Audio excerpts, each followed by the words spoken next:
Je suis Nelson Makengo et je viens de Kinshasa. Je suis photographe réalisateur. Et dans le cadre d'Africa Film Festival, j'ai présenté deux de mes courts-métrages. Il s'agit de théâtre urbain et de tabou. J'ai commencé mon carrière de cinéaste alors que j'étais encore étudiant à l'Académie des Beaux-Arts de Kinshasa. En parallèle de ma formation, j'ai réalisé déjà des films, je faisais des recherches.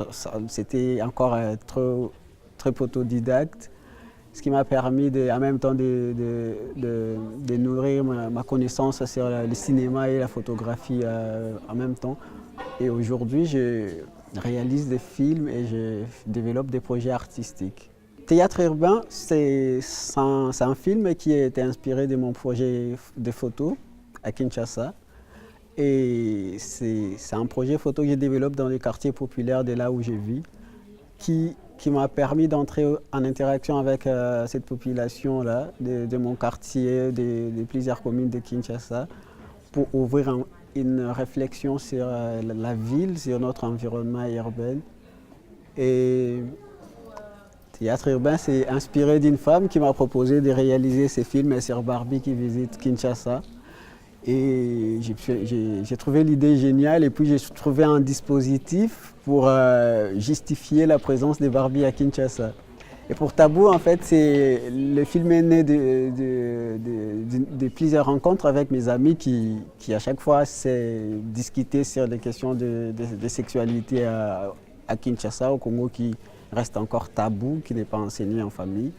Du coup, l'idée du film, c'était de suivre un vendeur ambulant d'aphrodisiaques dans les rues de Kinshasa qui allait me permettre d'entrer en interaction avec cette histoire intime des jeunes de Kinshasa qui parlent de leur sexualité. D'ailleurs, les agressions à Kinshasa, c'est courant, surtout pour les vendeurs ambulants, parce qu'ils passent mieux à la Belle Étoile.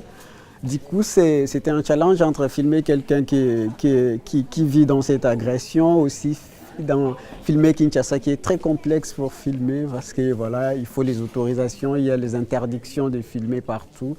Du coup, c'était aussi un défi de filmer vraiment, de capter cette réalité de Kinshasa sans pourtant se faire agresser par qui que ce soit. Moi, je pense que c'est important au moment où c'est vraiment dans l'idée de montrer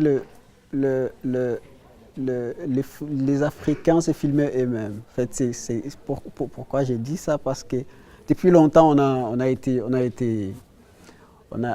a consommé des images qui n'étaient pas faites par les Africains. Du coup, tout de suite, on sentait une distance entre les personnes qui sont filmées et les personnes qui filment.